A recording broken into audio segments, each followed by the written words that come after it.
నల్గొండ జిల్లాలో గంజాయి అక్రమ రవాణాపై ఉక్కుపాదం మోపారు. వివిధ కేసుల్లో పట్టుబడిన 207 కేజీల గంజాయి, 118 గంజాయి చెట్లు, 173 మత్తు టాబ్లెట్స్ ను కోర్టు అనుమతితో దగ్ధం చేశారు. డ్రగ్స్ రహిత జిల్లానే లక్ష్యమంటున్నారు పోలీసులు. యువత డ్రగ్స్ ను దూరంగా ఉండాలని జిల్లా ఎస్పీ సూచించారు.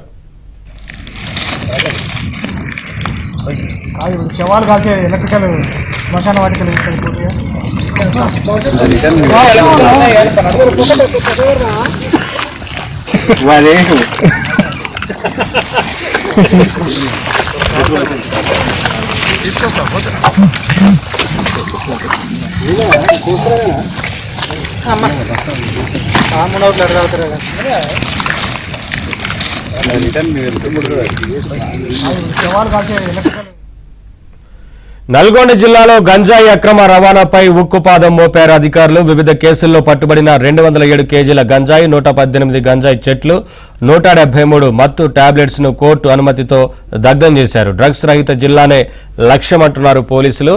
యువత డ్రగ్స్ కు దూరంగా ఉండాలని జిల్లా ఎస్పీ సూచించారు. అప్డేట్స్ మా కరెస్పాండెంట్ రవి నడి తెలుసుకుందాం. రవి, పోలీసు అధికారులు ఏం చెప్తున్నారు? పెద్ద ఎత్తున గంజాయి పట్టుబడినట్లు తెలుస్తా ఉంది కదా, ఏంటి వివరాలు?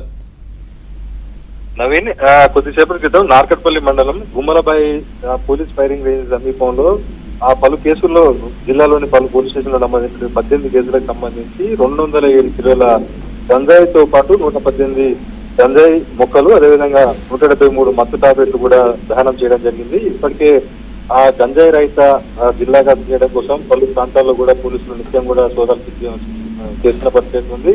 చెక్ పోస్ట్ కూడా కొద్ది రోజుల పాటు టోల్ ప్లాజాలో హైదరాబాద్ విజయవాడ ప్రధాన 60వ జాతీయ రహదారిపై పొర్లపాడు కావచ్చు, అదేవిధంగా కేతపల్లి వద్ద కూడా ఆ టోల్ ప్లాజా ప్రత్యేకమైనటువంటి టీంలతో కూడా సెర్చ్ చేయడం జరిగింది. ప్రధానంగా ఏఓబీ నుంచి వచ్చేటటువంటి గంజాయిని నిరంతరం పోలీసులు తనిఖీ చేస్తూ వివిధ రూపాల్లో ప్రత్యేక అమెరికల ద్వారా వాహనాల్లో తరలిస్తున్నటువంటి వాటిని కూడా పట్టుకోవడం జరిగింది. అలా మొత్తంగా ఇప్పటికే ఈ ఏడాది ఇప్పటి వరకే దాదాపుగా 207 కిలోలకు సంబంధించిన గంజాయి అయితే లభ్యం అయింది. ఇంకా పెద్ద ఎత్తున గంజాయి రహిత జిల్లాగా మార్చడం కోసం అనుగుణంగా జిల్లా పడుతున్న పరిస్థితి ఉంది. ఇప్పటికే గంజాయి బారిన పడి యువత తన బంగారు భవిష్యత్తు కూడా నాశనం చేసుకుంటున్న నేపథ్యంలో కూడా పలు అవేర్నెస్ కార్యక్రమాలు కూడా జిల్లా ఎస్పీ శరత్చంద్ర పవార్ అయితే నిర్వహించడం. మొత్తంగా పెద్ద ఎత్తున గంజాయి పట్టుబడుతున్న నేపథ్యంలో పోలీసులు మరింతగా వాటిపై దృష్టి సారించే అవకాశం ఉంది. ఏఓబీ నుంచి ప్రధానంగా హైదరాబాద్ విజయవాడ 2 తెలుగు రాష్ట్రాలకు మధ్య వారధిగా ఉన్నటువంటి హైదరాబాద్ విజయవాడ 60వ జాతీయ రహదారి మీద ఈ మత్తు పదార్థాల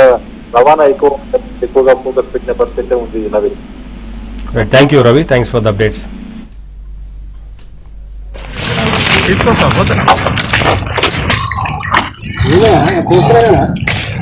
అమ్మా